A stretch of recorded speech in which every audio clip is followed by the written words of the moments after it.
प्यारे बच्चों, एक बार फिर से आप सभी का मस्ट वेलकम है आपके अपना इस YouTube channel Champaran topper academy में। तो प्यारे बच्चों, आज के इस लाइव क्लास में आप सभी का फिर आज होगा 15 वीवीआई ऑब्जेक्टिव क्वेश्चंस का ये मेरे सेशन क्वेश्चन आंसर का जो सीरीज चल रहा है ना मेरे सेशन, ये काफी ज्यादा आप सभी के बोर्ड एग्जाम के लिए इंपॉर्टेंट है। और मेरे सेशन इस क्लास में आपको वैसे हम 15 सब्जेक्टिव क्वेश्चन बताएंगे जो कि सीधे सीधे आपके बोर्ड एग्जाम के लिए जो है ना मेरे सेशन इंपॉर्टेंट तो है ही है। और इसमें से बहुत ऐसे क्वेश्चन जो है ना आपके बोर्ड एग्जाम में डायरेक्ट मेरे सेशन जो है ना टकराएगा। तो आज का ये जो क्लास होगा आप सभी के लिए मेरे सेशन काफी ज्यादा इंपॉर्टेंट होगा, इसलिए आप लोग क्लास को मेरे सेशन अपने सभी दोस्तों में जाना फटाफट शेयर कर दीजिए ताकि आपके सभी दोस्त मेरे सेशन इस क्लास में जुड़ जाएंगे और पूरे बेहतरीन तरीके से मेरे सेशन जो है ना तैयारी करेंगे अपने बोर्ड एग्जाम की, और बोर्ड एग्जाम में जाकर तो हल्का मसा ही देंगे। मेरे शेर, अगर आप इसे पहले के सभी क्लास को नहीं देखे हैं वीवीए सब्जेक्टिव क्वेश्चंस को, तो मेरे सेशन या वीडियो सेक्शन में आपको सभी वीडियो मिल जाएगा, उसको सब मेरे सेशन आपको देखना पड़ेगा, क्योंकि जो भी क्वेश्चंस मेरे सेशन में आपको बताया गया है वो आपके एग्जाम के लिए काफी ज्यादा इंपॉर्टेंट है। और ये सभी मेरे सेशन चुना हुआ आपका जो है क्वेश्चन है, और ये सबसे ज्यादा बार आपके एग्जाम में पूछा हुआ क्वेश्चन है जी। तो आज का मेरे सेशन है जबरदस्त सेशन में आप सभी का एक बार फिर से हम आप सभी का मस्ट वेलकम करते हैं। लेकिन आप लोगों से मेरे सेशन रिक्वेस्ट है कि क्लास को आप लोग फटाफट अपने सभी दोस्तों में जो है ना शेयर कर दीजिए एक बार जमकर, ताकि आपके सभी फ्रेंड्स मेरे सेशन इस बेहतरीन सेशन में जुड़ जाएंगे। और मेरे सेशन एक बात और याद रखिएगा, लाइक करना बिल्कुल मेरे सेशन नहीं भूलिएगा। मेरे सेशन आपको हम बता रहे हैं जो ना, इसको केवल याद करते चलिए। आपसे मेरे सेशन एक भी क्वेश्चन छूट गया ना तो फिर आप पूछिएगा, समझना जी। तो चलिए मेरे सेशन, और खुशखबरी की बात यह भी है कि मेरे सेशन आज आप सभी का मेरे सेशन आपका क्रैश कोर्स लॉन्च होगा। बहुत ही बेहतरीन आपका क्रैश कोर्स है। उसमें मेरे सेशन आपका जो खजाना वाला जो सेक्शन है जी, उसमें इतना कुछ आपको मिलेगा कि मेरे सेशन आप सोच नहीं सकते। और मेरे सेशन आपको बता दें कि जो मेरे सेशन ऑलरेडी हमारे साथ बैच में जुड़कर स्टडी कर रहे थे यानी रैंकर्स बैच में, उनके लिए विशेष मेरे सेशन जो ना छूट है। और मेरे सेशन जो पहले से नहीं जुड़े हुए वो भी मेरे सेशन बिल्कुल नहीं घबराएगा, क्योंकि मेरे सेशन आपके लिए बहुत कुछ मेरे सेशन उसमें जो ना डिस्काउंट मिलेगा। तो चलिए मेरे शेयर यहाँ पे जो हम शुरुआत करते हैं, लेकिन थोड़ा यहाँ पे इसके बारे में हम चर्चा कर देते हैं कि शाम में आपका जो है ना 6:45 पर आपका जो है ना ये क्रैश कोर्स मेरे सेशन में आपका जो है लंच होगा। आप सभी लोग मेरे सेशन लाइव में जुड़कर इसके बारे में संपूर्ण जानकारी प्राप्त कर लीजिएगा। इसमें आपको क्या क्या फ्यूचर्स मिल रहा है भाई, क्या क्या आपको मिलेगा। और ध्यान दीजिएगा, खजाना तो अंदर है, तो ध्यान इस बात पर याद रखिए, खजाना जो है ना आपका जो है ना आज खुल जाएगा 6:45 इस खजाना में क्या क्या है। बाकी ये तो सब आपको मिलवे करेगा जी। लाइव क्लास डेली मिल जाएगा, रिकॉर्डेड वीडियो मिलेगा, डाउट सेशन आपको मिलेगा, क्वेश्चंस आपका जो गेस्ट रहेगा वो आपका गेस्ट क्वेश्चंस वो सब मिलेगा। और साथ ही आपको स्पेशल पीडीएफ नोट्स भी मिलेगा। क्वेश्चन बैंक का सॉल्यूशन 2011 से लेकर 2023 तक इसमें आपको कराया जाएगा, कोई टेंशन की बात नहीं है। साथ ही मॉडल पेपर का फुल सॉल्यूशन मिलेगा, और हमारे तरफ से आपको 10 मॉडल सेट भी प्रोवाइड किया जाएगा। टेस्ट सीरीज में जब भी टेस्ट आपका जो है ना चैप्टर एंड होगा उसका उस चैप्टर का क्या होगा जी, टेस्ट होगा। मतलब जो भी चैप्टर पढ़ा देंगे मेरे से आपका चैप्टर जिसकी आपका वास्तविक संख्या मैथमेटिक्स हो गया जैसे समाप्त हुआ, उसका टेस्ट आपको देना पड़ेगा। उसमें सबसे ज्यादा जो है ना आपका जो है ना नंबर प्राप्त करने वाले स्टूडेंट्स का नाम जो है ना अनाउंसमेंट होगा यूट्यूब चैनल पे। और जैसे कि फिजिक्स पढ़ा रहे हैं आपका प्रकाश का प्रवर्तन समाप्त हुआ, उसका आपका टेस्ट हो जाएगा। आप उसमें सबसे ज्यादा नंबर वाला रहता आपका नाम आएगा मेरे सेशन। तो बहुत ही अच्छा इसमें ये पक्का मेरे सेशन, और ये आपका टेस्ट होगबे करेगा, इसकी गारंटी है मेरे सेशन, क्योंकि टेस्ट होगा ना तो पता चलेगा कि हाँ आप मेरे सेशन कितने पानी में, मतलब आपकी तैयारी कितना हुआ है, आप मेरे सेशन कितना अच्छा तरीके से आप पढ़े हुए, कितने अच्छे तरीके से आप अपने स्टडी किए। बाकी चलिए मेरे शेर, इसके बारे में मेरे शेर आप लोगों को शाम आपको जो है शाम में तो पता चल भी करेगा। चलिए मेरे शेर, हम इस क्लास की शुरुआत करेंगे, और थोड़ा आप लोगों का थोड़ा टाइम लिए इसके लिए सॉरी। बाकी चलिए मेरे शेर, हम आपकी क्लास की शुरुआत कर देते हैं। मतलब सेशन या आज ही आपके सामने ये परीक्षा में छपने वाला भाई आपको जो है ना हम बताने वाले हैं जी आपका साइंस का, यहाँ पे सोशल साइंस का नहीं जी, आपका साइंस का होगा, क्योंकि मेरे सेशन यहाँ कल आपका सोशल साइंस का हुआ था, आज साइंस का है। ये आपका डेली चलता है जी, डेली यह चलता है सुबह में 5:45 पर डेली चलता है। साइंस और सोशल साइंस का भी फिलहाल में चल रहा है। या आगे आपको मैथमेटिक्स का, हिंदी का और संस्कृत का, उर्दू का और नॉन हिंदी सब कुछ का मिलने लगेगा। तो चलिए मेरे शेर आपके सामने यहाँ पे देखिए, हाँ वो आपका साइंस वाला तो यहाँ पे है ना जी। तो चलिए मेरे शेर, साइंस वाला तो आपके यहाँ पे वीवीआई साइंस का जो है ना सब्जेक्टिव क्वेश्चन आंसर बताने वाले, जो कि आपकी एग्जाम के लिए इंपॉर्टेंट है। तो आइए मेरे शेर, आपके पहला क्वेश्चन है, देखिए क्वेश्चंस मेरे शेर यहाँ सभी इंपॉर्टेंट है, अच्छे तरीके से आपको समझने की जरूरत है, बाकी आप लोग पढ़ किए हैं जी। पहला क्वेश्चन है बाबू कि प्रतिरोध क्या है, यानी रेसिस्टेंस क्या है, व्हाट इज ए रेसिस्टेंस, प्रतिरोध क्या है।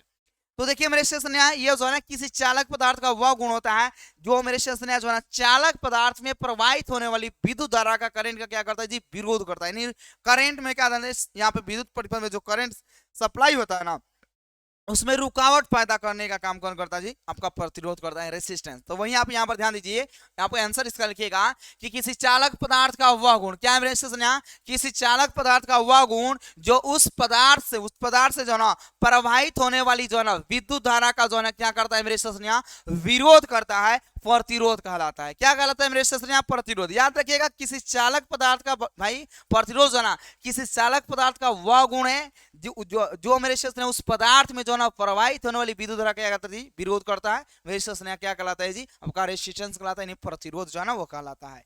यहाँ पर ध्यान दीजिएगा, ये बहुत इंपॉर्टेंट है। इसका संकेत भाई आपका आर होता है, और आपको बताए थे मेरे स्टेशन आर बराबर जो है ना V/I फॉर्मूला भी होता है। इसको भी आप ध्यान रखिएगा, प्रतिरोध ज्ञात करने के लिए इस सूत्र का इस्तेमाल किया जाता है। इसका ऐसे मात्रक बाबू आपका ओम होता है, पूछा जाता है आपके एग्जाम में कि प्रतिरोध का ऐसे मात्रक क्या होता है जी, आप याद रखिएगा मेरे स्टेशन क्या होता है जी, आपका ओम होता है। प्रतिरोध आर बराबर V/I यहाँ पर दे किए हैं, जो कि आपको ऑलरेडी हम बता दिए। तो मेरे से बहुत ही सिंपल क्वेश्चंस आपके एग्जाम में पूछे जाते हैं, डरने की कोई जरूरत नहीं मेरे से। बस मेरे से आप हमारे साथ इस सीरीज को कंप्लीट कीजिए, आपसे एक भी क्वेश्चन नहीं छूटेगा, इसकी गारंटी है मेरे से। तो चलिए मेरे शेर अगले क्वेश्चन की तरफ बढ़ते हैं। मेरे शेर ने क्लास को शेयर नहीं किया, क्लास को जरूर शेयर कीजिएगा अपने सभी दोस्तों में। लाइक नहीं किया है तो एक बार फटाफट मेरे शेर ने लाइक वाला बटन भी दबा दीजिए, समझना जी। दूसरा क्वेश्चन है बाबू, प्रकाश के परिवर्तन के नियम को लिखे और इसे किरण आरेख से जो है दर्शाइए। यानी क्या करना है, किरण आरेख खींच देना है, डायग्राम बना देना है, प्रकाश के परिवर्तन के नियम को लिख देना है। सिंपल बात है। ये क्वेश्चन कितना बार आपके एग्जाम पूछा गया, ध्यान दीजिए। 2017 के सेकंड सीटिंग, 2018 के सेकंड सीटिंग और 2022 के सेकंड सीटिंग में ऑलरेडी ये क्वेश्चन आपके एग्जाम में पूछा जा चुका है। तो मेरे शेर आप ध्यान दीजिए, यहाँ पे किसी प्रकाश स्रोत से निकलने वाली प्रकाश की किरणें। प्रकाश स्रोत क्या होता है जी, तो जिस वस्तु से प्रकाश निकलेगा उसे हम लोग क्या बोलेंगे, प्रकाश स्रोत बोलेंगे ना। सिंपल बात है। तो याद रखिएगा किसी प्रकाश स्रोत से निकलने वाली प्रकाश की किरणें जो है ना किसी सतह से टकराकर अपने ही माध्यम में जो है ना जिस नियम का पालन करते हुए लौट जाती है उसे ही मेरे क्षेत्र यहाँ क्या बोलते हैं जी, तो उस नियम को ही मेरे क्षेत्र हम लोग क्या बोलते हैं जी, प्रकाश के परिवर्तन के नियम कहते हैं। मेरे शेर आपको बताए थे कि प्रकाश के परिवर्तन के कितने नियम होते हैं जी, 2 नियम होते हैं। तो आप मेरे शेर यहाँ पे अच्छे तरीके से इसी तरह लिखेगा अपने बोर्ड एग्जाम में कि प्रकाश के परिवर्तन के क्या है जी, मेरे शेर नियम लेके 2 नियम है। अपने कॉपी पे इसको अच्छे तरीके से नोट कीजिए मेरे शेर, अरे गारंटी है मेरे शेर यहाँ की आपसे न छूटेगा, क्वेश्चन तो न छूटेगा, ये ध्यान रखना आप। तो लिखेगा प्रकाश के परिवर्तन के नियम लिखिए, 2 नियम है, आप पहला नियम लिख दीजिएगा और डैश जगह लिखिएगा इसके बारे में। आपको बताए थे प्रकाश के परिवर्तन के पहला नियम में जो है ना आपतित किरण, परिवर्तित किरण तथा आपतन बिंदु पर मेरे शेषनिया डाला गया अभिलंब दोनों तीनों जो मेरे शेषनिया क्या होते हैं जी, एक ही जो समतल तल में होते हैं। क्या होते हैं मेरे शेषनिया, तीनों जो एक ही समतल तल में होते हैं। ये जो मेरे शेर आप देख रहे हैं ना, ये क्या है जी, आपका समतल तल है। क्या है जी, परावर्तक सतह, इसको हम लोग बोलते हैं मेरे शेषनिया। यहाँ पे नीचे जो है ना आपका क्या है, समतल दर्पण में है ना जी, समतल दर्पण। ये आपका ये प्रकाश की किरण यहाँ पे आई दर्पण पर भाई, और यहाँ पर दर्पण से टकराने के बाद जो है अपने ही माध्यम में वापस लौट जा रही है। यहाँ पर एंगल आपका आई बन रहा है और यहाँ पे आपका आर बन रहा है। इससे हम लोग मेरे शेषनिया क्या बोलते हैं जी, आपतित किरण। अरे दर्पण के सतह पर पड़ने वाली किरण को हम लोग आपतित किरण, और दर्पण के सतह से टकरा कर जाने वाली किरण को हम लोग परिवर्तित किरण बोलते हैं। ये जो है आपका अभिलंब है, आपतन बिंदु पर खींचा गया या समतल सतह पर डाला गया आपका जो अलंब होता है ना, वो क्या कहलाता है जी, अभिलंब ही कहलाता है, नॉर्मल होता है। और ये जो देख रहा है ना, ये आई आपका आपतन कोण है और आर जो है ना क्या परिवर्तन। ये सिंपल बात लिख दीजिएगा। और इसका बाबू आपका जो दूसरा नियम है वह आपका है आपतन कोण आई जो है ना परिवर्तन कोण के क्या होता है जी, बराबर होता है। आपको बताया थे कि प्रकाश के परिवर्तन का जो दूसरा नियम है आपतन कोण जो है ना परिवर्तन कोण के बराबर होता है। यानी आपतन कोण का मान अगर 40 डिग्री रहेगा ना, तो परिवर्तन कोण का भी मेरे शेषनिया मान जो होगा ना 40 डिग्री होगा। इस बात की याद रखिएगा। कितना सिंपल क्वेश्चन है मेरे शेषनिया, आप इसे मेरे शेषनिया घोर कर पी जाओ, गिलास में डालकर पियो या शरबत बना कर पियो, लेकिन पी तो जाना ही है मेरे शेषनिया। क्लास को मेरे शेषनिया शेयर ना किया तो जमकर एक बार शेयर कर दीजिए। मेरे शेयर लाइक नहीं किए तो लाइक कर दीजिए मेरे शेयर, क्योंकि आपको पता होना चाहिए मेरे शेषनिया इसलिए कितना मेहनत करना पड़ता है, और ये आपको मेरे शेषनिया प्रोवाइड करने के लिए बहुत कुछ इसमें करना पड़ता है। ये सिंपल नहीं है मेरे शेषनिया, ऐसे क्लास आप सभी को प्रोवाइड कराना बहुत मुश्किल होता है। तो आप मेरे शेषनिया क्लास को फटाफट शेयर कर दीजिए अपने सभी दोस्तों में। फिर आ गया मेरे शेयर एक जबरदस्त क्वेश्चन, लाजवाब, बहुत ही इंपॉर्टेंट क्वेश्चन है बाबू। देखिए यहाँ पर तीसरा नंबर क्वेश्चन, प्रकाश पुंज क्या है। देखिए याद रखिएगा, प्रकाश पुंज को हम लोग मेरे शेषनिया क्या बोलते हैं जी, हम लोग किरण पुंज बोलते हैं। आप लोग देखते हैं कि गांव देहात में बोला जाता है कि पुआल का पुंज लगल है, जाओ पुआल खींच लाओ, बोलते हैं ना जी। तो उसी तरह प्रकाश का पुंज है भैया, तो इसमें क्या होगा, बहुत सारा प्रकाश जो है ना इकट्ठा होता है एक जगह, इसी को क्या बोलते हैं हम लोग, प्रकाश पुंज। यानी आप बोल सकते हैं मेरे स्टेशन यहाँ किरणों के समूह को मेरे स्टेशन हम लोग क्या बोलते हैं जी, प्रकाश पुंज बोलते हैं, या प्रकाश के पुंज को ही हम लोग क्या बोलेंगे, प्रकाश पुंज। लेकिन एक्चुअल में आप लोग ऐसे बोलिएगा, किरणों के समूह को किरण पुंज अथवा प्रकाश पुंज कहते हैं। किरण पुंज कहिए चाहे प्रकाश पुंज बोलिए, दोनों एक ही होता है, कंफ्यूज मत होइएगा। तो देखिए मेरे से लिखिएगा, किरणों के समूह को जो है ना किरण पुंज या प्रकाश पुंज कहते हैं। क्या बोलते हैं मेरे स्टेशन यहाँ, किरणों के समूह को किरण पुंज या प्रकाश पुंज कहते हैं। ये लिखिएगा, ये निम्नलिखित जो है ना कितने प्रकार के होते हैं जी, 3 प्रकार के होते हैं। पहला आपका समांतर किरण पुंज, दूसरा आपका अभिसारी किरण पुंज और तीसरा आपका अपसारी किरण पुंज। समांतर किरण पुंज में जो है ना किरणें जो है ना एक दूसरे के मेरे स्टेशन क्या होती है जी, समांतर होती है, पैरेलल होती है। अभिसारी किरण पुंज में जो है ना किसी प्रकाश स्रोत से निकलने वाली प्रकाश की किरण जब एक बिंदु पर आकर मेरे स्टेशन जो है ना मिलती है जी, एक बिंदु पर जो है अभिसरित होती है ना, तो उसे हम लोग क्या बोलते हैं जी, अभिसारी किरण पुंज। और अपसारी किरण पुंज में क्या होता है कि एक बिंदु स्रोत से जब प्रकाश की किरण चारों तरफ जाना क्या होती है जी, फैल जाती है, चारों तरफ जाना मेरे क्षेत्र में क्या होती है जी, फैल जाती है ना, तो उसे हम लोग क्या बोलते हैं जी, अपसारी किरण पुंज बोलते हैं। लेकिन आप ये सिंपल बात याद रखिएगा, किरणों के समूह को किरण पुंज बोलते हैं। ये 3 प्रकार के होती है मेरे क्षेत्र में, समांतर, अपसारी, अभिसारी, ऊपर नीचे ये हो सकता है, कोई दिक्कत नहीं है। ये मत समझिएगा कि सर जी ऊपर लिखे तो हम ऊपर लिखे, ऊपर नीचे लिख सकते, कोई प्रॉब्लम नहीं, कोई दिक्कत नहीं मेरे क्षेत्र में, समझे ना। तो मेरे शेर ये जो सेशन आप देख रहे हैं ना, लाजवाब है मेरे शेर, इसको तो पढ़ना ही पढ़ना है आप सभी को। पढ़ते हैं, एक से एक बढ़कर क्वेश्चन आएगा मेरे शेर, यार याद कर जाओ मेरे शेरों, बस याद कर जाओ, केवल इसको केवल समझ जाओ मेरे शेर, केवल आप इसे हमेशा के लिए याद करके रखो, आपसे एक भी क्वेश्चन नहीं छूटेगा, समझे ना जी। ये देख लीजिए, आप खुद ही आकलन कर सकते हैं, अनुभव यहाँ पे अनुमान लगा सकते हैं कि कैसा कैसा क्वेश्चन आप सभी को ये सभी सीरीज में हम प्रोवाइड कर रहे हैं, समझे ना। तो आइए मेरे शेर, आपका चौथा नंबर क्वेश्चन है, हम वाहनों में जो है ना उत्तल दर्पण को जो ना पश्चिम दृश्य दर्पण के रूप में जो ना वरीयता क्यों देते हैं। कहने का मतलब यह है कि साइड मिरर में उत्तल दर्पण का उपयोग क्यों किया जाता है, इसी क्वेश्चन को इसी तरह पूछा जाता है। तो मेरे से ना ध्यान दीजिए, आपसे अगर पूछा जाए कि हम वाहनों में यानी गाड़ियों में जो है ना उत्तल दर्पण को पश्चिम दृश्य दर्पण के रूप में वरीयता क्यों देते हैं, या आपसे ऐसे भी ये क्वेश्चन पूछा जा सकता है कि उत्तल दर्पण का उपयोग जो है ना साइड मिरर में क्यों किया जाता है। तो ये पूछा जाए, अच्छा है ये पूछा जाए, यही लिखिएगा, यही सही है, समझना। ये क्वेश्चन भी आपके एग्जाम में ऑलरेडी पूछा गया है जी, 2013 के कंपार्टमेंटल में और 2019 के फर्स्ट में। टेंशन लेने की जरूरत नहीं है, मेरे सेशन समझने पर ध्यान दीजिए, मेरे से ध्यान दीजिए। उत्तल दर्पण में हमेशा जो है ना प्रतिबिंब जो है ना काल्पनिक सीधा और वस्तु से क्या बनता है जी, छोटा बनता है। आपको पढ़ाई किए हैं जी कि उत्तल दर्पण में जो प्रतिबिंब बनता है हमेशा वो आपका काल्पनिक सीधा और छोटा बनता है, तथा उत्तल दर्पण का जो है ना विस्तृत जो आपका दृश्य क्षेत्र होता है ना जी, वो बहुत ही क्या होता है जी, ज्यादा होता है, बहुत ही मेरे क्षेत्र में क्या होता है जी, अधिक होता है, यानी बहुत ही ज्यादा होता है, जिससे जो है ना चालक को, चालक मतलब ड्राइवर को जो है ना, ड्राइवर को जो है ना साइड लेने या देने में क्या होती है जी, आसानी होती है। साइड ले सकता है, आसानी से साइड दे सकता है, तो साइड लेने या देने में क्या होती है जी, आसानी होती है। इसलिए उत्तल दर्पण का उपयोग जो है ना जी साइड मिरर या पश्चिम दृश्य दर्पण के रूप में जो है ना जी उपयोग किया जाता है। आप गाड़ी स्कॉर्पियो में देखते हैं, फॉर्च्यूनर में देखते हैं, 4 व्हीलर आप लोग देखते होंगे कि उसमें ऐसा जो है ना क्या जी, ऐसा जो है ना मिरर, ऐसा जो है ना दर्पण का इस्तेमाल होता है। और उस जो दर्पण रहता है मेरे स्टेशन, कौन सा दर्पण रहता है जी, याद रखिएगा, कौन सा दर्पण रहता है मेरे स्टेशन, आपका जो है ना उत्तल दर्पण रहता है। कौन आता है मेरे स्टेशन, उत्तल दर्पण आता है, इस बात को याद रखिएगा। कितना आसान आसान क्वेश्चन मेरे स्टेशन आपके एग्जाम पूछा जाता है, आप मेरे स्टेशन सोचकर इसको बड़ा बना दिए। मेरे शेर मैट्रिक बोर्ड एग्जाम में टॉपर बना कोई बड़ा बात नहीं है मेरे स्टेशन, बस आपको पता होना चाहिए कि आपको क्या पढ़ना है, क्या नहीं पढ़ना है, कैसे पढ़ना है, ये आपको पता होना चाहिए। तो वो आप सभी को पता चल जाएगा मेरे स्टेशन क्रेश कोर्स में। और जो क्रेश कोर्स है ना, कसम से करें मेरे स्टेशन, आप केवल एक क्लास करके देखना, पता चल जाएगा उसकी क्या मेरे स्टेशन विशेषता है, क्या क्या आपको उसमें मिलेगा, तो आपको पता चल ही जाएगा। आज ये तो आपको पता चल ही जाएगा शाम में 6:45 पर। और बाकी मेरे स्टेशन जिस दिन क्लास कीजिएगा ना, उसने लगेगा हाँ सर जी कुछ है। और उसमें आप बोलते हैं कि सर जी 45 दिन में सर जी पूरा सिलेबस पढ़ा दीजिएगा, पूरे सर जी तो 1 साल लगा देते हैं, 45 दिन में पढ़ा दीजिएगा। आप देखिएगा उसमें पता चलेगा कि 2 दिन 4 दिन 5 दिन में एक एक बुक खत्म हुआ। लेकिन मैथ मेरे सेशन में आपका जो है ना पूरा 45 दिन चलेगा, उसको स्लो मोशन में चलाया जाएगा और सब पूरा बेसिक से पढ़ाया जाएगा। 1% भी आपको कुछ समझ में पहले से आया हो चाहे ना आया हो, लेकिन ऐसा हो नहीं सकता है कि जो हमारे पास मैथ पढ़ाओ उसको समझ में ना आए, ऐसा हो ही नहीं सकता है।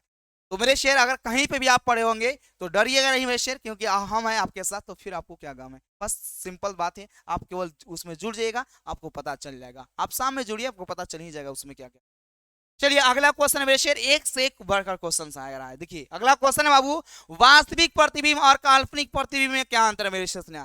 तो आप मेरे शेष ने आपको बताए थे अंतर लिखने वाला आएगा तो आपको इसी तरह लिखना है। कैसे मेरे शेष ने, जिसमें अंतर पूछा जाएगा आप उसका उत्तर लिखिएगा आपसे अंतर पूछा गया वास्तविक प्रतिबिंब और काल्पनिक प्रतिबिंब अंतर, तो लिखिएगा मेरे शेर, वास्तविक प्रतिबिंब और काल्पनिक प्रतिबिंब में क्या है जी, निम्नलिखित अंतर है। एक तरफ वास्तविक प्रतिबिंब और दूसरे तरफ मेरे शेष ने क्या लिखिएगा जी, आप काल्पनिक प्रतिबिंब लिखिएगा। सिंपल बात है, आप सभी लोग आसानी से लिख सकते हैं, एक सर एकदम ही लिख सकते हैं, कोई शक करने की बात थोड़े है। तो मेरे शेर पहला नंबर में लिखिएगा, इसमें वास्तविक प्रतिबिंब में यह हमेशा जो है ना उल्टा बनता है। आपको बताए भी किए थे वास्तविक प्रतिबिंब हमेशा क्या होता है जी, आपका उल्टा होता है, यानी उल्टा बनता है। और ये मेरे शेष ने आपका जो है ना काल्पनिक प्रतिबिंब जो है ना मेरे शेष ने क्या होता है जी, हमेशा सीधा ही बनता है। काल्पनिक प्रतिबिंब यह हमेशा जो है ना मेरे शेष ने क्या होता है जी, सीधा बनता है। यह वास्तविक कटान से बनता है। आपको बताए थे मेरे क्षेत्र ने कि वास्तविक प्रतिबिंब जो होता है ना किरणों के वास्तविक कटान में रियल कटान से बनता है, और जो काल्पनिक आपका प्रतिबिंब होना था जी, वह किरणों के काल्पनिक कटान से नहीं वर्चुअल जो है ना कटान से बनता है जी। इसे पर्दा पर उतारा जा सकता है, किसको मेरे क्षेत्र ने, वास्तविक प्रतिबिंब को। सिनेमा घर में जाते हैं ना, जो आप देखते हैं ना उसमें मरता हीरो तो उड़ा देते हैं एक बार में, टंगड़ी छटका देता है, मारता है एक बार 6 फुट ऊपर उठता है, वो क्या आता है जी, आपका वास्तविक इमेज नहीं होता है। आपको एक सर सच्चे में मारता है, कहा अरे बनाया जाता है उसको, तो उसमें वास्तविक इमेज बनता है, समझे ना जी। तो इसे पर्दा पर जो है उतारा जा सकता है, इसे पर्दा पर नहीं उतारा जा सकता। किसको मेरे सजनिया, काल्पनिक प्रतिबिंब को। यह दर्पण के सामने बनता है। कौन दर्पण के सामने बनता है मेरे सजनिया, वास्तविक प्रतिबिंब हमेशा दर्पण के सामने बनता है और काल्पनिक प्रतिबिंब हमेशा दर्पण के पीछे बनता है, बैक साइड में बनता है। इस बात को याद रखिएगा, कितना सिंपल क्वेश्चन है मेरे सजनिया। इसी बात पर मेरे सजनिया जमकर एक बार शेयर हो जाए मेरे सजनिया, लाइक नहीं किए तो एक बार जमकर लाइक कीजिए। मेरे सर ये सब कहानी की बात हो रही है जी, ये खुद आप समझ आ रहे हैं, तो लाइक कर दीजिए मेरे सेशन, शेयर कर दीजिए ताकि सभी दोस्त जुड़ेंगे जी, और बेहतरीन सेशन का लाभ उठाएंगे।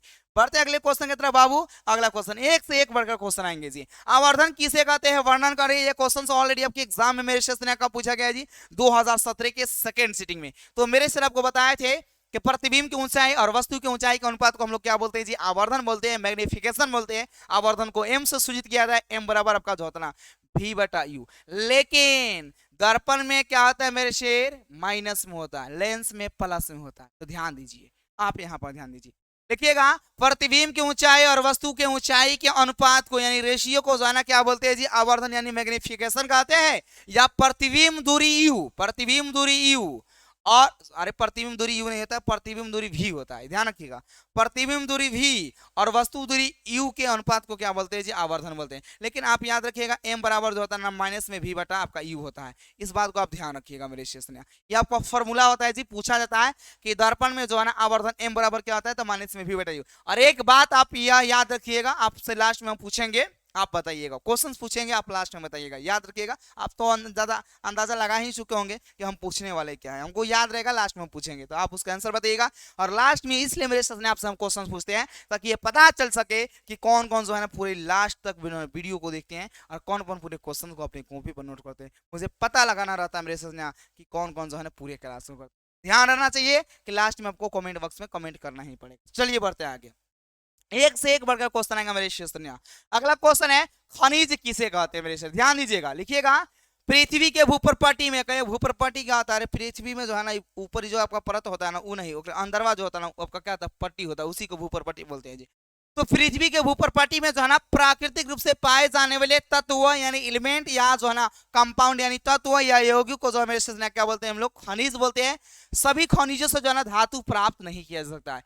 मैंने कोई भी आपका कह दीजिएगा कि यहाँ पे खनिज है, उससे धातु के निष्कर्षण हो सकता है, बिल्कुल ना हो सकता है जी, इस बात को याद रखिएगा। तो पृथ्वी के भूप्रपट्टी में प्राकृतिक रूप से जो है ना पाए जाने वाले, नेचुरली रूप से पाए जाने वाले तत्व यौगिकों को मेरे ने क्या बोलते हैं जी, हम लोग खनिज बोलते हैं। सभी खनिजों से धातु की प्राप्ति नहीं की जा सकती, यानी सभी खनिजों से धातु प्राप्त नहीं किया जा सकता है। जैसे में आपका NaCl क्या है जी, आपका लवण है, लेकिन ये क्या एक प्रकार का खनिज है जी, नमक है जी। ये CaC3 क्या है जी, कैल्शियम कार्बोनेट, इसी को चूना पत्थर बोलते हैं, इसी को आप लोग संगमरमर बोलते हैं, समझे ना जी। ये भी क्या मेरे एक प्रकार का खनिज ही है। मेरे सेशन में बहुत ही इंपोर्टेंट क्वेश्चन है, हमेशा के लिए इसको याद करके रखना ही पड़ेगा। बढ़ते अगले क्वेश्चन की तरफ, एक से एक बढ़कर क्वेश्चन आएगा मेरे सेशन में। अयस्क क्या है जी, या अयस्क से आप क्या समझते हैं, या किसे कहते हैं, समझे ना जी, यही पूछा जाएगा। तो ध्यान दीजिए मेरे शेर, वैसे खनिज जिनसे जो है ना धातुएं आसानी से, वैसे खनिज जिनसे धातुएं आसानी से तथा कम खर्च में, ध्यान रखिएगा, आसानी से तथा कम कर, यहाँ पर कम कम कम खर्च में, कम खर्च में जो है ना, कम खर्च में जो है ना प्राप्त की जा सकती है, उसे क्या बोलते हैं मेरे स्नेह, उसे अयस्क कहते हैं। क्या बोलते हैं मेरे स्नेह, उसे हम लोग अयस्क बोलते हैं। याद रखिएगा सभी अयस्क जो है ना मेरे स्नेह खनिज होते हैं, परंतु सभी खनिज जो है ना अयस्क नहीं होते हैं। ये बहुत ही इंपॉर्टेंट है मेरे स्नेह, ऑब्जेक्टिव में क्वेश्चन पूछा गया कि क्या सभी अयस्क जो है ना खनिज होते हैं? हाँ एकदम होते हैं। क्या सभी खनिज अयस्क होते हैं? ना ना ना, सभी अयस्क जो है भाई खनिज हो जाएगा, लेकिन सभी खनिज अयस्क नहीं होगा, समझे ना जी, इस बात को याद रखिएगा। और आपका अयस्क क्या है तो याद रखिएगा वैसे खनिज जिनसे धातु आसानी से तथा कम खर्च में जो है ना प्राप्त की जा सकती है, उसे मलेशियस ने क्या बोलते हैं जी, अयस्क बोलते हैं। सभी अयस्क से जो है ना खनिज, आपके सभी अयस्क जो होता है ना जी वो खनिज हो जाएंगे, लेकिन सभी खनिज बाबू आपके अयस्क नहीं होते हैं। इसको आपको याद करके रखना पड़ेगा मेरे स्टेशन। जैसे आप शरबत को मेरे स्टेशन कैसे बनाते हैं जी, चीनी को पानी में घोल कर आप पी लेते हैं ना, उसी तरह मेरे स्टेशन अपने कॉपी पर नोट करके इसको मेरे स्टेशन घोल कर पी जाओ, जैसे भी हो मेरे स्टेशन। बहुत ही इंपॉर्टेंट है जी। बढ़िए अगले क्वेश्चन की तरफ, एक से एक बढ़कर क्वेश्चन आएगा। ये तो इतना खतरनाक क्वेश्चन है कि हम क्या बताएं। कहिएगा सर खतरनाक है तो काहे बता रहे, अरे बहुत ही इंपॉर्टेंट है मेरे स्टेशन। आपका क्वेश्चन है 9 नंबर कि खनिज और अयस्क में जो है ना अंतर स्पष्ट कीजिए। यहाँ पे जो है ना मेरे स्टेशन कलर आपका चेंज ना हुआ है, जिसके कारण आपको ब्लैक दिख रहा है, लेकिन हम आपको बता दे रहे कि लिखा क्या गया। यहाँ पे लिखा गया खनिज और अयस्क में निम्नलिखित अंतर है, निम्न अंतर, ये आपको लिखना पड़ेगा। कोई भी अंतर पूछा जाएगा आप पहले उतना कर दीजिएगा तो वह अच्छा रहेगा आपके लिए। तो लिखिएगा खनिज और अयस्क में क्या है मेरे स्टेशन, निम्नलिखित अंतर है या निम्न अंतर है, भैया लिख दीजिएगा। एक तरफ आप खनिज लिख दीजिए, एक तरफ आप अयस्क लिख दीजिए। अब ध्यान देने का कष्ट कीजिए मेरे शेर, यहाँ पे मेरे शेर लिखिएगा खनिज में भूप्रपाटी में प्राकृतिक रूप से पाए जाने वाले जो है ना तत्व या यौगिक को मेरे शास्त्र क्या बोलते हैं जी, हम लोग खनिज बोलते हैं। और याद रखिएगा वैसे खनिज, आप ऐसे भी याद रखिएगा, वे खनिज जिनसे जो है ना धातुएं आसानी से तथा कम खर्च में जो है ना प्राप्त की जा सकती है, क्या कहलाती है मेरी सजनिया, अयस्क कहलाती है। क्या कहलाती है मेरी सजनिया, अयस्क कहलाती है। दूसरा नंबर में लिखिएगा सभी खनिज जो है ना अयस्क नहीं होते हैं। जितने भी खनिज होते हैं ना वो सभी आपके अयस्क नहीं होंगे, लेकिन मेरे शरीर याद रखिएगा जबकि अयस्क जो है ना खनिज होते हैं, मतलब कोई भी अयस्क रहेगा वो खनिज हो जाएगा। तो जबकि अयस्क जो है ना खनिज होते हैं, खनिजों में कुछ अशुद्धियां होती है, इसी कारण तो वो अयस्क नहीं होते हैं जी। खनिजों में क्या होती है जी, अशुद्धियां रहती है, समझे ना। और अयस्कों में अशुद्धियां नहीं के बराबर होती है, अर्थात नहीं होती है, समझे ना। उसके बाद लिखिएगा सभी खनिजों से जो है ना धातु का निष्कर्षण जो है ना जी नहीं हो सकता। सभी खनिज से धातु का निष्कर्षण ना हो सकता है, लेकिन सभी अयस्क से मेरे शेष क्या हो सकता है जी, मेरे शेष याद रखिएगा धातु का निष्कर्षण हो सकता है। तो याद रखिएगा सभी अयस्कों से जो है ना धातु का निष्कर्षण मेरे शेष हो सकता है। मेरे शेर क्लास को एक बार जमकर शेयर कर दीजिए। मेरे शेर पूरे जोश जुनून में रहिए। अगर आपका जोश जुनून कम पड़ जाएगा मेरे शेषन्या तो हमारा क्या हाल होगा जी। आप मेरे शेषन्या पूरे एनर्जेटिक तरीके से क्लास को कीजिए, थोड़ा सा भी मेरे शेषन्या अपने अंदर के कॉन्फिडेंस को मेरे शेषन्या कम ना होने दीजिए। शेयर कर दीजिए, गर्दा मचा दीजिए, लाइक कर दीजिए मेरे शेषन्या, गर्दा मचना ही चाहिए मेरे शेर। बढ़ते अगले क्वेश्चन की तरफ, देखें एक से एक। देखो ना यहाँ पे आ गया सोना, कौन कौन लूटेगा जी, लूट लो लूट लो, ये ओरिजिनल है सोना है जी, समझे ना, ध्यान दीजिए। क्वेश्चन है बाबू 10 नंबर कि यहाँ पे जो ना एक्चुअल में यहाँ पे क्वेश्चन है कि 24 कैरेट सोने, शुद्ध सोना का क्या अर्थ है। यहाँ पे छूट गया है जी 24, आप लोग लिखिएगा कॉपी पर तो वहां पे लिख लीजिएगा 24 कैरेट शुद्ध सोना का क्या अर्थ है बाबू। तो भाभी यहाँ पर 24 कैरेट का सोना रहेगा ना तो उसमें कोई भी आपका मतलब आपका तांबा और चांदी नहीं मिलेगा। उसमें 24 कैरेट में 24 आपका 24 जो भाग रहेगा ना, वो 24 भाग में क्या रहेगा जी, सोने ही रहेगा। तो आप ध्यान दीजिएगा यहाँ पे 24 कैरेट सोने का अर्थ होता है कि वह 100% क्या है जी, शुद्ध है, यानी थोड़ा सा भी उसमें मिलावट नहीं है, 1% भी मिलावट नहीं है। यानी याद रखिएगा 24 कैरेट सोने का अर्थ होता है कि वह 100% जो है ना शुद्ध है, अर्थात उसमें जो है ना और कोई दूसरा धातु मिला हुआ नहीं है। ये जो देख रहे हैं मेरे साथ शुद्ध सोना जो होता है ना जी, आपका 24 कैरेट का होता है। और शुद्ध सोने को मेरे शेष 24 कैरेट पर व्यक्त किया जाता है, इसको याद रखिएगा। और सोने की माप जो है ना मेरे शेष वो कैरेट में किया जाता है। आप लोग देखते हैं कि नाक में के जो है ना नथुनी लोग बनवाता है लोग गांव में, देखिएगा क्या करेगा, सोनारा आएगा ना जी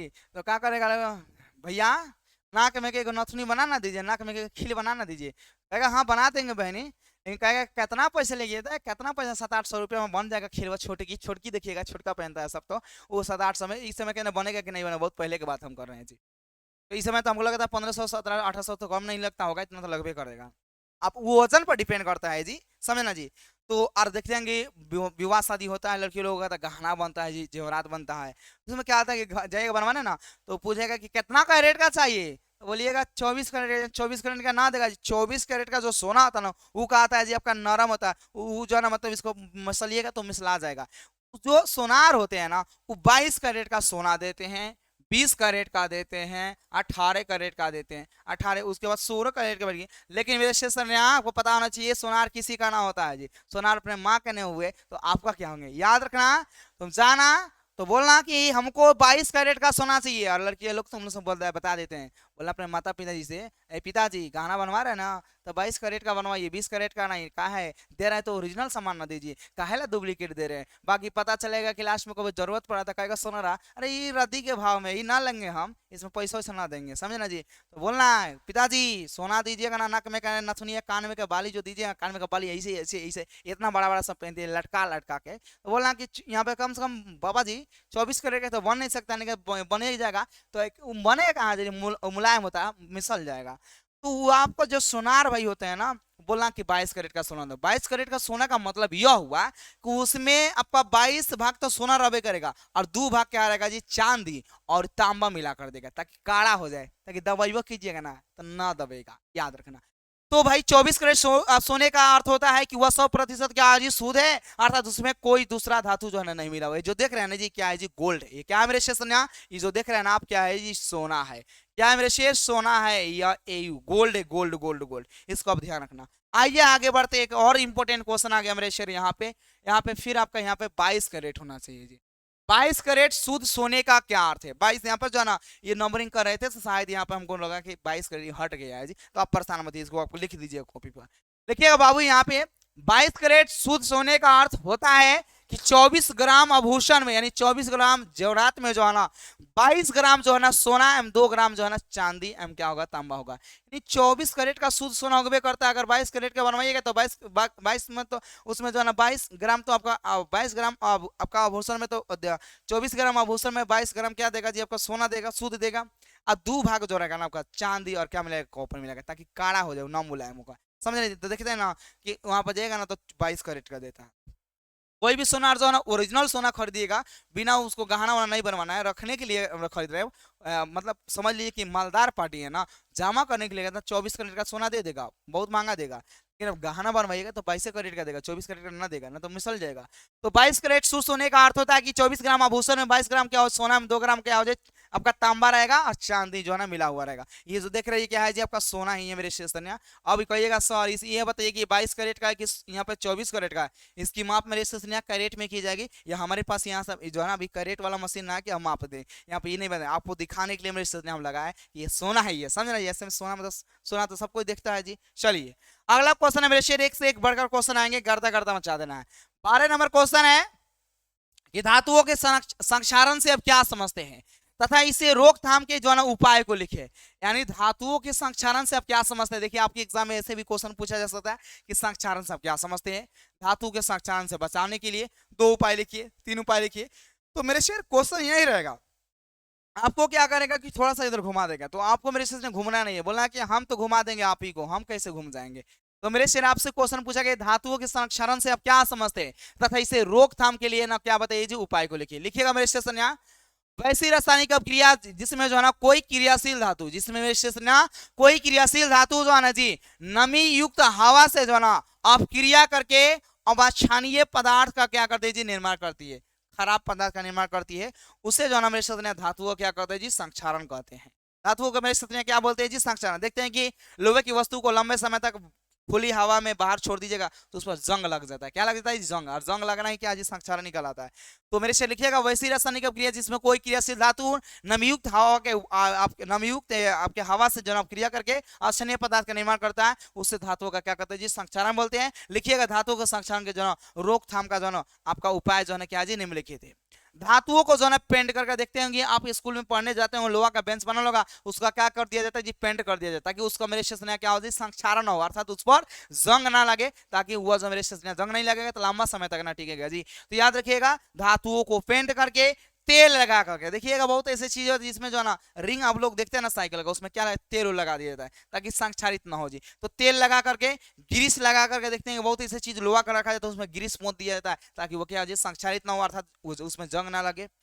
ये शुद्रोपण के द्वारा यहाँ पे जिंक की परत लगा दिया जाता है ताकि वो धातु के क्या संक्षारण हो। ये जो देख रहे हैं ना, ये क्या है जी कड़ी है, ये जो है ना खुली हवा में छोड़ने के कारण इसमें क्या लग गया है जी आपका संक्षारण हो गया, मतलब इस पर जंग लग गया है। देखिएगा आप वो रिंच जो होता है रिंच जी, तो उसको क्या है जी आप खुली हवा में छोड़ दीजिएगा ना, खुला जगह पर छोड़कर, तो उसमें क्या लगता है जी जंग लग जाता है। क्या लगता है जंग, जिसके कारण वो संक्षारित हो जाती है। संक्षारित होगी मेरे सोचना तो क्या होगी जल्दी वो क्या जी खराब हो जाएगी, जल्दी नष्ट हो जाती है। इस बात की याद रखिएगा, बहुत ही मोस्ट इंपोर्टेंट क्वेश्चन है बबुआ, गर्दा गर्दा मचा देना है, जब तक छोड़ेंगे नहीं तब तक छोड़ेंगे नहीं। और शाम में आप सभी लोग जुड़ जाइएगा मेरे साथ, मजा आ जाएगा। गर्म जल का टैंक बनाने में तांबा का उपयोग होता है, यानी कॉपर का उपयोग होता है, परंतु इस्पात का नहीं होता है, क्यों? तो लिखिएगा मेरे शेर, तांबा जल के साथ अब क्रिया नहीं करता। तांबा जो धातु होता है भैया कॉपर, वह किसी भी हालत में जो है ना जल से H2O से पानी से अब क्रिया नहीं करता है, अब क्रिया नहीं करता है। परंतु इस्पात जो है ना भाप के साथ अब क्रिया करके ऑक्साइड तथा हाइड्रोजन गैस बनाता है। इसलिए गर्म जल के जो है ना टैंक जो है ना आपका गर्म जल का जो है ना टैंक जो है ना तांबा का बनाया जाता है, इस्पात का नहीं। क्यों मेरे शेर? तांबा जो है ना जल के साथ अब क्रिया नहीं करेगा, इस्पात जल के साथ अब क्रिया करके क्या बनाएगा जी ऑक्साइड बना देगा, हाइड्रोजन गैस, तो गल खत्म ना हो गया जी। लेकिन तांबा कभी नहीं मेरे शेर जल के साथ रिएक्शन करता है, इसलिए इसका इस्तेमाल जो है ना गर्म जल के टैंक बनाने में किया जाता है। किसका मेरे शेर?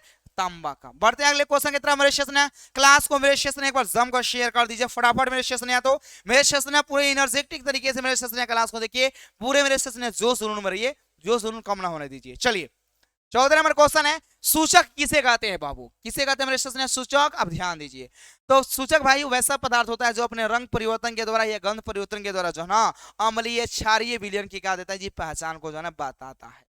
तो आइए मेरे से ध्यान दीजिए, वैसा पदार्थ जो अपने रंग या गंध परिवर्तन के द्वारा अम्लीय या क्षारीय विलयन की मेरे शासन पहचान को बताता है, उसे क्या बोलते हैं मेरे शासन? हम लोग सूचक बोलते हैं। क्या बोलते हैं मेरे शासन? उसे हम लोग सूचक बोलते हैं। जैसे में आपका हल्दी हो जाएगा, चुकंदर हो जाएगा, लिटमस पत्र हो जाएगा, लाल गोभी का पता, सभी क्या होंगे सूचक हैं।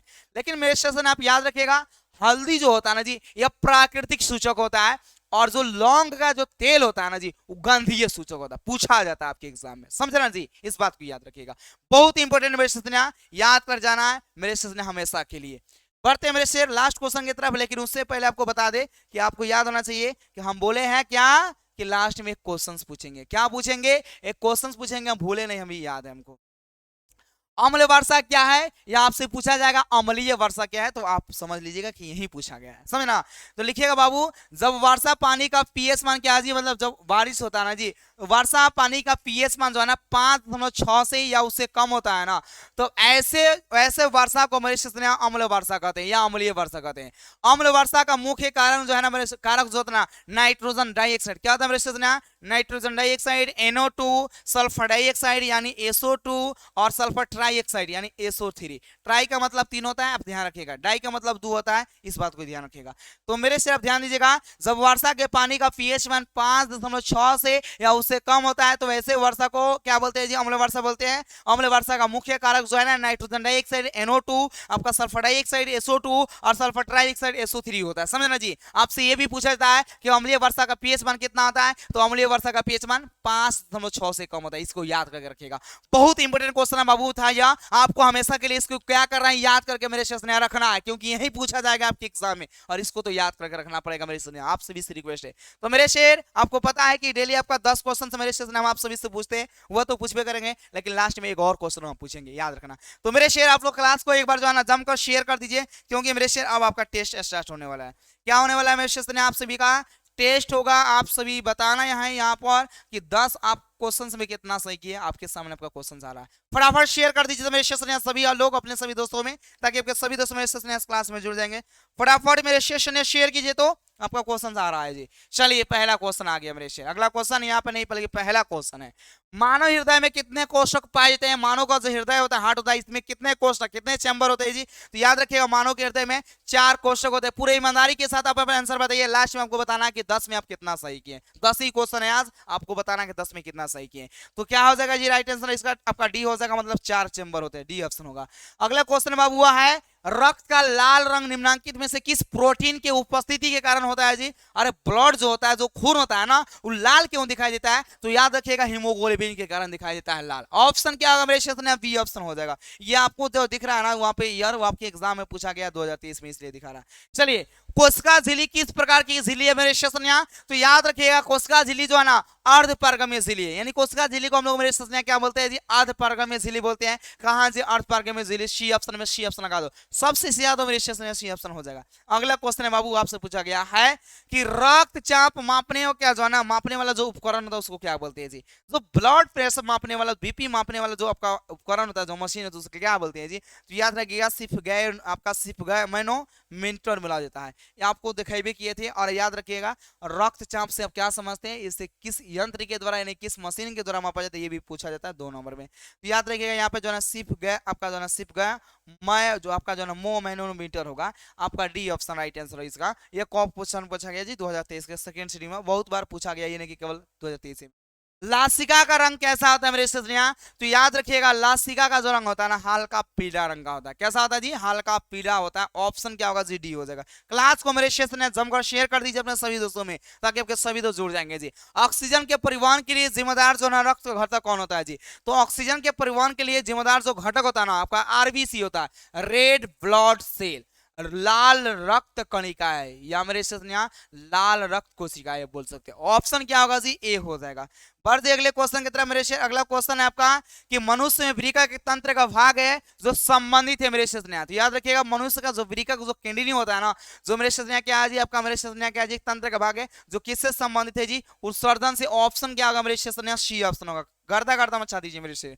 अगला क्वेश्चन है बाबू, मानव मूत्र में, मानव के मूत्र में, मानव के पेशाब में जो है ना यूरिया की मात्रा मेरे से यूरिया का सूत्र है NH2CO NH2 होता है। याद रखिएगा कितना प्रतिशत मेरे से यूरिया रहता है जी? तो हम आपको बता दें कि मानव के मूत्र में जल जो है ना आपका 96% रहता है। कितना जी? 96%। और यूरिया जो मेरे से आपका NH2CO NH2 आपका सूत्र होता है जी यूरिया का, ये कितना प्रतिशत रहता है जी? 2%। और अन्य जो है ना 2 आपके अन्य पदार्थ रहते हैं। तो भाई मेरे क्या होगा? 2% होगा। सी ऑप्शन आप सभी का राइट आंसर होगा। क्लास को शेयर करो मेरे सेशन में, गर्दा मचा दो। मूत्र का पीला रंग, पेशाब का जो रंग जो है ना पीला होता है, वह किस वर्णक के कारण होता है? ये भी क्वेश्चन मेरे सेशन में आपके एग्जाम पूछा गया था।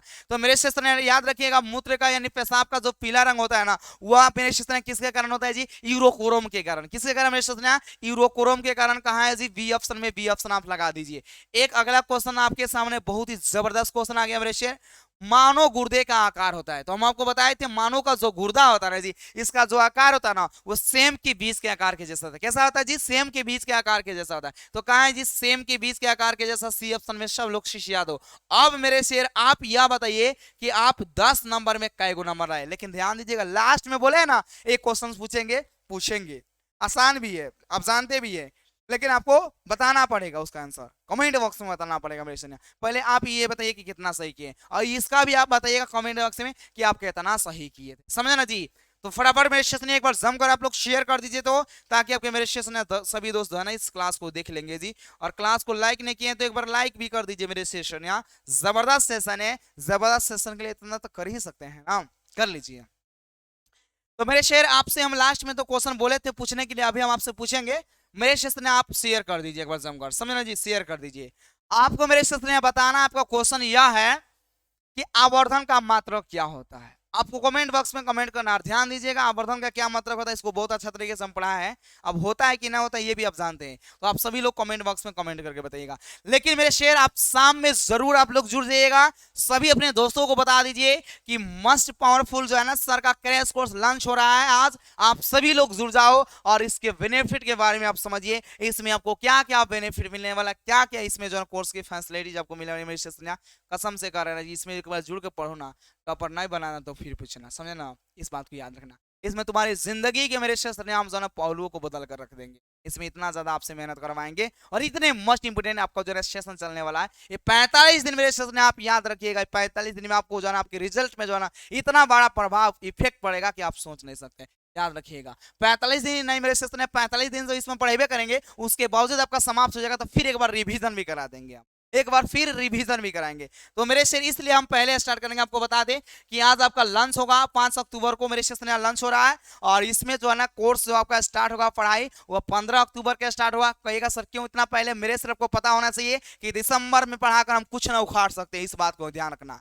क्योंकि मेरे सेशन दिसंबर जनवरी और दिसंबर जनवरी जो है ना आपका रिवीजन का टाइम होता है, उसमें पढ़ाया नहीं जाता है, तो उसमें पढ़ा कर क्या कर दिया। तो बहुत सारे लोग कहेंगे हम रिवीजन करेंगे, ना ना ना, आप मेरे शेर पढ़ लो, रिवीजन कैसे कराया था वो हमको पता है मेरे सेशन में। अब ये नहीं कि सब्जेक्टिव क्वेश्चन लेकर आए और प्रकाश के परिवर्तन के नियम को लिखिए। तो यहाँ पर आप यहाँ पर जब प्रकाश की किरण किसी एक माध्यम से दूसरे माध्यम में प्रवेश करती है तो अपने ही माध्यम में लौट जाती है, तो उसको क्या बोलते हैं? एक माध्यम से दूसरे माध्यम में न प्रवेश करती है, अपवर्तन में होता है। किसी प्रकाश स्रोत से निकलने वाली जब प्रकाश की किरण एक माध्यम से जो है ना दूसरे माध्यम में प्रवेश करती है, तो वो जिस नियम का पालन करते हुए अपने माध्यम में वापस लौटी, उसे हम लोग क्या बोलते हैं? प्रकाश का परिवर्तन। और उसी चीज को मेरे सेशन में हम लिख कर आए और उसी को पढ़ाते रहे, तो ऐसा अच्छा बात ना है मेरे शेर। आपको मेरे सेशन में इसमें पूरा कंसेप्चुअल तरीके से आपको पढ़ा दिया जाएगा, मस्त तरीके से गेस क्वेश्चंस मिल जाएगा, धुआंधार तरीके से याद करते रहना, डेली मिल जाएगा। और आपको मेरे सेशन में बहुत ही जल्द इसमें सिलेबस फाइनल होगा। मैथ और साइंस में तो समझिए कि गर्दा गर्दा। लेकिन ये ध्यान रखिएगा, ये मत समझिएगा संस्कृत करना होगा, संस्कृत का पूरा व्याकरण इसी में चलेगा, इसमें चलेगा, समझे? नहीं तो याद रखिएगा, ये मत समझिए कि यूट्यूब में मिलेगा, ना आपको मिलेगा इसमें मिलेगा। कहाँ पे? एप्लीकेशन पर। और आपको करा ना कि एप्लीकेशन में क्लास करने का ही आनंद ही कुछ अलग है। टेस्ट जो होगा ना आप याद रखिएगा, बाकी सब कुछ मिलेगा, खजाना तो अंदर है। सभी मेरे सेशन है, आप लोग 6:45 में जुड़ जाइएगा, बेहतरीन सेशन रहेगा। आप सभी लोग मेरे सेशन में जुड़ेगा, बहुत ही मजा आएगा इसमें, समझे ना जी? तो आप मेरे सेशन कमेंट बॉक्स में ये कमेंट करके बताइएगा कि ये क्लास आप सभी को कैसा लगा है। हम आप सभी का इंतजार करेंगे 6:45 पर। आप सभी लोग मेरे सेशन में जुड़िएगा और अपने सभी दोस्तों को बोल दीजिएगा कि आ जाओ आज, क्योंकि मेरे शेर आज जो है ना कुछ खास होने वाला है। तो सभी लोग जुड़िएगा 6:45। हम आप सभी का इंतजार करेंगे, हमारी टीम आप सभी का इंतजार करेगी। तो आप सभी लोग जुड़िएगा मेरे सेशन है 6:45 पर। केवल मेरे सेशन पहले जुड़ कर सभी बातों को समझ लीजिए, उसके बाद जो है ना आप कोर्स को परचेज कीजिए, आपको पता चल जाएगा। तो चलिए मेरे शेर, हम फिर मिलेंगे आपके अगले क्लास में, आपके अगले वीडियो में। तो जय Hind, Vande Mataram, bye bye, take care. मेरे सेशन अच्छे तरीके से पढ़िए, मस्त रहिए, स्वस्थ रहिए, झकास तरीके से स्टडी कीजिए, कोई टेंशन की बात नहीं है मेरे सेशन। जब हम है तो फिर आपको क्या काम है। अब बाकी मेरे सेशन एक बात आपको बता दें कि आप मेरे शेर जो है ना, ये आप कमेंट बॉक्स में सभी लोग कमेंट करके जरूर बताइएगा कि ये जो क्लास था मेरे सेशन आप लोगों को कैसा लगा, और क्या क्रैश कोर्स के लिए आप मेरे सेशन तैयार है ना, एक बार ये भी बताइएगा। बाकी आप लोगों को एक वीडियो मिलेगा, सभी लोग अपने व्हाट्सएप स्टेटस पर लगेगा, सभी लोग अपने जो ग्रुप में शेयर कर दिए, मजा आ जाएगा। चलिए मेरे शेर, हम मिलेंगे फिर आपकी कभी जी अगले क्लास में। आप सभी लोग तैयार रहिएगा, शेयर भी कर दीजिएगा। क्लास को लाइक नहीं किया तो एक बार लाइक वाला बटन दबा दीजिए, क्या दिक्कत है मेरे से। बाय बाय मेरे शेर, फिर मिलेंगे कब? क्लास में मिलेंगे। ध्यान रखना है, भूलना नहीं है क्रैश कोर्स को, एकदम गर्दा गर्दा मचा देना।